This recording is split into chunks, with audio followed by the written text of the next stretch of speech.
என்னை ஆதரித்தருளும் அந்த பரம ரகசிய சக்தி என்னை நம்பினோரை ஆதரியாது நிற்குமோ ஐயம் வேண்டாம். இதை எழுதினது யாருன்னா பாம்பன் சுவாமிகள்னு அழைக்கப்படுற ஸ்ரீமத் குமர குருதாச சுவாமிகள். இவரு மிகப்பெரிய முருக பக்தர்.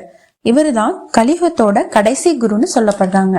இந்த பாம்பன் சுவாமிகள் 1848 இருந்து 50 இந்த வருடத்துக்குள்ள பிறந்திருப்பாருன்னு சொல்லப்படுது. எக்ஸாக்ட் இயர் யாருக்குமே தெரியல. இவரோட உண்மையான பேரு அப்பாவு. இவரு ராமேஸ்வரத்துல பாம்பன்ற ஊர்ல பிறந்திருக்காரு. இவரோட அப்பா சாத்தப்பிள்ளை, அம்மா செங்கமலத்தாள். இவர் தன் வாழ்நாள்ல 6666 பாடல்களை எழுதியிருக்காரு. அதுல ரொம்ப முக்கியமா சண்முக கவசம், குமரஸ்தவம் இதெல்லாம் ரொம்ப சிறப்பு வாய்ந்தது. அதுலயும் குறிப்பா சண்முக கவசம் 30 செயல் கொண்ட அந்த நூல் ஒவ்வொரு பாடலோட முதல் எழுத்தும் உயிர் எழுத்துக்கள் அப்புறம் மெய் எழுத்துக்களை கொண்டே அமைஞ்சது. அந்த அளவுக்கு தூய தமிழ் வார்த்தைகள் கொண்டு அவர் எழுதியிருக்காரு. அப்போ அவருக்கு எந்த அளவுக்கு முருகனோட அருள் கிடைச்சிருக்கும். உண்மைதாங்க, தமிழ் மேல பற்று வச்சாலே முருகன் தேடி வருவாரு. தமிழை நீங்கள் நேசித்தால் முருகன் உங்களை நேசிப்பார். அப்படித்தான் அருணகிரிநாதரோட தமிழ்ல மகிழ்ந்த முருகர் திருப்புகழ்ன்ற அற்புதத்துக்கு அடியெடுத்து கொடுத்து அவரை பாடவும் வச்சாரு. அப்படிப்பட்ட அருணகிரிநாதரை மானசீக குருவா ஏத்துக்கிட்டவர் தான் இந்த பாம்பன் சுவாமிகள். இவர் தீவிர முருகர் பக்தர் அப்படிங்கறத எப்ப கண்டுபிடிக்கிறாருன்னா, அவரோட லைஃப்ல நடக்கிற ஒரு விஷயமும் முருகரை சார்ந்தே இருக்கு. அவர் முக்கியமா சொல்ற விஷயம் என்னன்னா, வேலும் மயிலும் துணை. இதத்தான் அவர் தன் வாழ்க்கையோட முக்கிய மந்திரமாவே வச்சிருக்காரு. வேலும் மயிலும் நம்ம கூட இருந்தா முருகன் நம்ம கூட இருக்கிற மாதிரி. முருகன் அடியாருக்கு ஒரு பிரச்சனை வருதுன்னா அவங்களை காப்பாத்த முருகர் கிளம்புறதுக்கு முன்னாடி வேலும் மயிலும் சேவலும் கிளம்புமா. அப்படிப்பட்ட பாம்பன் சுவாமிகளோட வாழ்க்கை வரலாறு தான் இப்ப நம்ம பார்க்க போறோம். அப்ப பாம்பன் சுவாமிகளுக்கு வயது 13. ஒரு நாள் ராமேஸ்வரத்துல ஒரு படகுல பிரயாணம் பண்றாரு. எல்லா திக்குல இருந்தும் ஞானிகளும் யோகிகளும் ராமேஸ்வரத்துக்கு பிரயாணம் பண்ணி வருவதும் போவதுமாவே இருந்தாங்க. அப்படி ஒரு நாள் பாம்பன் சுவாமிகள் வர படகுல யோகிகளும் ஜபம் பண்ணிக்கிட்டே வராங்க. அதை பார்த்த அப்பாவுக்கு ஒரே ஆச்சரியம். ஏதோ வாயில பேசுற மாதிரி இருக்கே, சத்தம் கேட்க மாட்டேங்குதே, அவங்க என்ன பேசுறாங்க, என்ன ஜபம் பண்றாங்கன்னு யோசிக்கிறாரு. அந்த ஆர்வத்துல அவர் போய் சாதுக்கள் கிட்ட கேக்குறாங்க, ஐயா நீங்க என்ன பேசுறீங்க, எனக்கு எதுவும் கேட்கலையா அப்படின்னு. அவங்க சொல்றாங்க, நாங்கள்லாம் நாம ஜபம் சொல்றோம். அப்படின்னா என்னன்னு கேட்க, இறைவனோட நாமத்தை உபதேசமா பெற்று அதையே தினம் தினம் சொல்வதுதான் நாம ஜபம் அப்படின்னு சாதுக்கள் சொல்றாங்க. அதை பார்த்தோன்னே அப்பாவுக்கு ஒரே ஆசை, தானும் நாம ஜபம் செய்யணும் அப்படின்னு நினைக்கிறாரு. அதனால சாதுக்கள் என்ன சொல்றாங்களோ அதையே இவரும் சொல்லிட்டு இருக்காங்க. அவங்க எல்லாம் நமச்சிவாயன்னு சொல்ல இவரும் அதையே திரும்ப திரும்ப சொல்லிக்கிட்டு இருக்காரு. அந்த சின்ன வயசுலயே அவருக்குள்ள இருக்க அந்த தெய்வீக தன்மையை உணர்றாரு அவங்களோட குடும்ப நண்பரான சேதுராம ஐயர். ஒரு விஜயதசமி அன்னைக்கு அப்பாவை கூப்பிட்டு ராமேஸ்வரத்துல இருக்க அக்னி தீர்த்தத்துல முங்க வச்சு சடாட்சர மந்திரத்தை உபதேசிக்கிறாரு. அப்பத்துல இருந்து சதா அந்த மந்திரத்தையே சொல்லிக்கிட்டு இருக்காரு அப்பாவும். இந்த உலகத்துல நம்மை காப்பதற்கு உதவக்கூடியது சரவண பவன்னு சொல்ற இந்த 6 எழுத்து மந்திரம்தான். இந்த சடாட்சர மந்திரத்தை சொல்பவர் துன்பச் சேற்றில் மாட்ட மாட்டார்கள் அப்படிங்கறத அவர் முழுசா உணர்றாரு.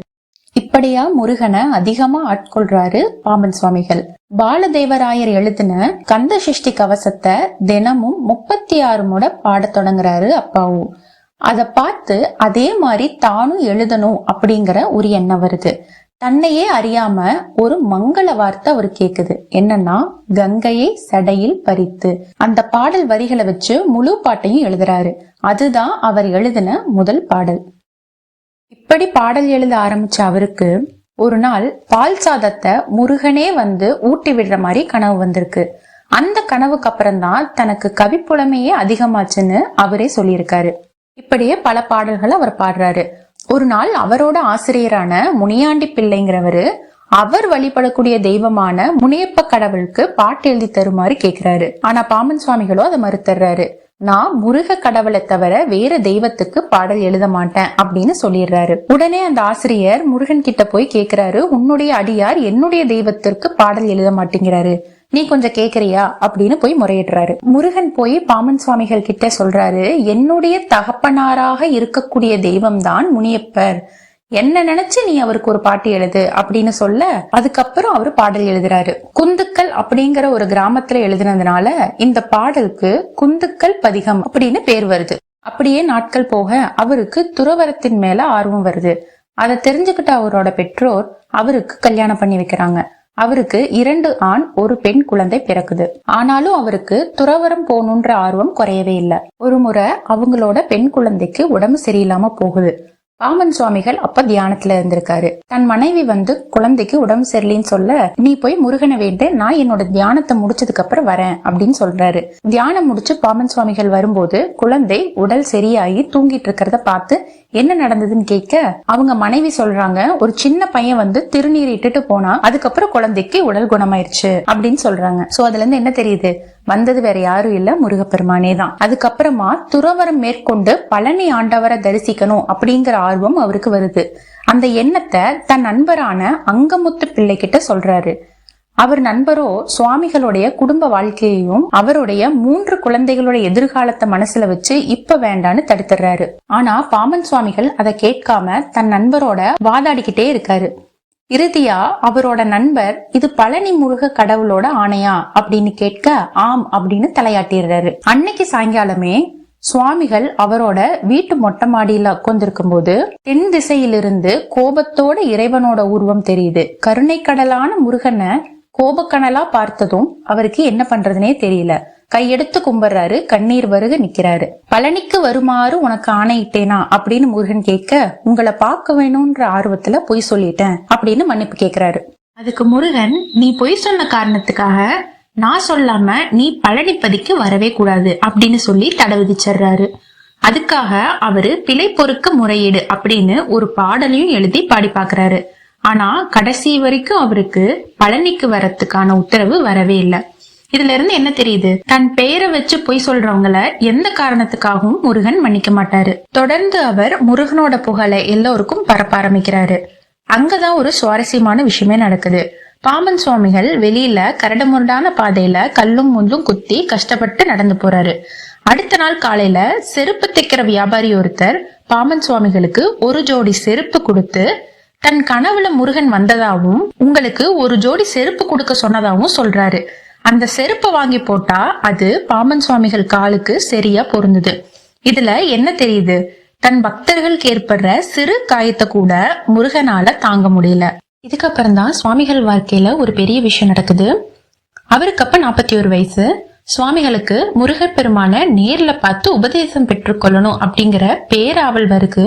அதுக்காக பாம்பனுக்கு பக்கத்துல இருக்க ஊர்ல ஒரு மயான பூமியில சதுர குழி ஒண்ணு வெட்டி அதை சுத்தி மூல்வேலி போட்டு அதுக்குள்ள இறங்கி தியானம் மேற்கொள்றாரு. அவர் தியானத்துக்கு முன்னாடி தன் சீடர்களை கூப்பிட்டு உப்பு புளி காரம் சேர்க்காத ஒரு பிடி பச்சரிசி சாதத்தை மட்டும் தினமும் வைக்க சொல்றாரு. எந்த அன்னைக்கு அவர் எடுக்கலையோ மறுநாள் வைக்க வேண்டாம் அப்படின்னு சொல்லி இறங்குறாரு. 3 நாள் வைக்கிறாங்க. 4வது நாள் காஞ்சு போகுது, அவர் எடுக்கல. அதுக்கு அடுத்த நாளில இருந்து சாதம் வைக்கல. 5 நாட்கள் ஆகுது. அங்கிருந்த பேய்களும் பாம்புகளும் அவரை தொல்லை பண்ண ஆரம்பிக்குது. அவரு தன்னோட கையில வச்சிருந்த கம்பை வச்சு அதையெல்லாம் விரட்டுறாரு. ஆனா எதுவுமே போகல. உடனே சடாட்சர மந்திரத்தை சொல்றாரு. அவரை சாப்பிட வந்த முனி தலதெறிக்க ஓடுது.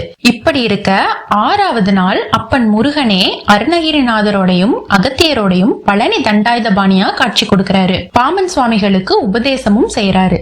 அதுக்கப்புறமும் அவரு அந்த தியானத்துல இருந்து எழுந்திருக்கல. தொடர்ந்து 35 நாட்கள் தியானத்திலேயே இருக்காரு. 35வது நாள் சித்திர மாசம் பௌர்ணமி அன்னைக்கு வானத்துல மிகப்பெரிய அசரீதி ஒண்ணு தோன்றி, நீ எழுந்திரு, உன் தவம் போதும் அப்படின்னு ஒரு பெரிய சத்தம் கேக்குது. அதுக்கு அவரு, மாட்டேன், என் அப்பன் முருகன் வந்து சொன்னாதான் எழுந்திருப்பேன் அப்படின்னு மனசுக்குள்ள நினைக்கிறாரு. உடனே உன் அப்பன் சொல்கிறேன் எழுந்திரி அப்படின்னு சொல்லவும் அவர் எழுந்திருக்கிறாரு. இதுக்கப்புறம் சுவாமிகள் தன் குழந்தைகளுக்கு திருமணம் செய்து வச்சு தன் கடமைகளை முடிச்சு முழுசா துறவரம் மேற்கொள்றாரு. முருகன் எப்படி அருணகிரிநாதரை தன்னோட ஒரு தலத்துக்கும் அழைச்சாரோ அதே மாதிரி பாமன் சுவாமிகளையும் தன்னோட எல்லா தலங்களுக்கும் அழைக்கிறாரு. அது மாதிரி குமரக்கோட்டைக்கு போக முருகனே வழிகாட்டுறதா ஒரு வரலாறும் சொல்லுது. இப்படியா எல்லா இடங்களுக்கும் போகும்போது சென்னைக்கும் அவர் போறாரு. அப்போ அவருக்கு வயது 73. ஒரு நாள் தம்புச்செட்டி ஸ்ட்ரீட்ல அவர் நடந்து போகும்போது ஜட்கா வண்டி அவர் கால்ல ஏறுது. உடஞ்சு அவரோட காலை சரி பண்ண சென்னை கவர்மெண்ட் ஹாஸ்பிட்டல்ல அட்மிட் பண்றாங்க. அவரை செக் பண்ண பிரிட்டிஷ் டாக்டர் அவருக்கு அடி பலமா பட்டதாலையும் அவரோட வயது முதுமை காரணத்தினாலும் அதை குணப்படுத்தவே முடியாது அப்படின்னு சொல்றாரு. ஆனா பாமன் சுவாமிகள் அதை நம்பல. பெரிய டாக்டரான என்னப்பன் முருகன் சொன்னாதான் நான் நம்புவேன் அப்படின்னு சொல்லி அதே இடத்துல தன்முக கவசத்தை படிக்க ஆரம்பிக்கிறாரு. சண்முக கவசங்கிறது அவர் எழுதினதுலயே மிக பிரசித்தி பெற்ற அதி அற்புதமான நூல். அதை படிக்கும் போது நமக்கு தீராத நோய்கள், வழக்கு, எதிரி, பில்லி, சூனியம், தீய வினைகள்னு எதுவுமே நம்ம கிட்ட கூட நெருங்க முடியாது. உண்மையாலுமே அது ஒரு மனிதனுக்கான கவசம் தான். அந்த சண்முக கவசத்தை தொடர்ந்து படிக்கிறாரு. நம்ம கூப்பிடாமலேயே நமக்காக வர முருகன் நமக்கு ஒரு பிரச்சனைனா வராம இருப்பாரா? அன்னையில இருந்து சரியா 11வது நாள் அவர் தங்கி இருந்த வார்டுக்கு 2 மைல் வருது. அவரோட கால்குள்ள வேல் ஊடுருவுது. பார்த்தா பக்கத்திலேயே முருகர் குழந்தை உருவத்துல படுத்திருக்காரு. 1923ஆம் ஆண்டு இந்த அதிசயத்தை பார்த்த பிரிட்டிஷ் ஆபீசரால அதை நம்பவே முடியல. அவரோட காலை எக்ஸ்ரே எடுத்து பார்த்தா அது பரிபூர்ணமா குணமடைஞ்சிருந்தது. அப்பவே அங்கிருந்த டாக்டர் அந்த அற்புதத்தை பதிவு பண்றாரு. இன்னைக்கும் சென்னை ராஜீவ் காந்தி ஹாஸ்பிட்டல்ல 3rd ஃப்ளோர் 11வது வார்டுல அவரோட புகைப்படமும் அந்த வரலாறும் பொறிக்கப்பட்டிருக்கு. 1929ல சுவாமிகள் அவரோட சிஷ்யனான சின்ன சுவாமி ஜோதிடரை கூப்பிட்டு திருவான்மையூர்ல ஒரு இடம் பார்க்க சொல்றாரு. அவரும் ஒரு இடத்தை பார்த்து பதிவு பண்றாரு. சுவாமிகள் ஜீவசமாதி அடையறதுக்காக தான் அந்த இடத்தை பார்க்க சொல்லியிருக்காரு. அவரு மே 30, 1929ஆம் ஆண்டு ஜீவசமாதி அடையறாரு. இன்னைக்கும் பல பக்தர்கள் அங்க மன அமைதி கிடைக்கிறதா அவரோட சமாதிக்கு போய் தியானம் பண்றாங்க, பிரார்த்திக்கிறாங்க. அவர் எழுதின நூலை அங்க பாடுறாங்க. அங்க முருகருக்கும் ஒரு ஆலயம் அமைக்கப்பட்டிருக்கு. அவரோட கால் குணமடைஞ்சனால மயூர வாகன விழாவா சிறப்பா கொண்டாடப்படுது. எல்லோரும் இன்புற்றிருக்க நினைப்பதன்றி வேறொன்று மறியேன் பராபரனே அப்படிங்கிற திருவாக்கிக்கிணங்க உலக மக்கள் நன்மைக்காக வாழும் சிலருள் ஒருவர் தான் இந்த பாம்பன் சுவாமிகள். இன்னும் ஐயாவோட நூல்கள்ல பல சிறப்புகள் உள்ளடங்கி இருக்கு. அதெல்லாம் தனியா ஒரு வீடியோவை பார்க்கலாம். நன்றி.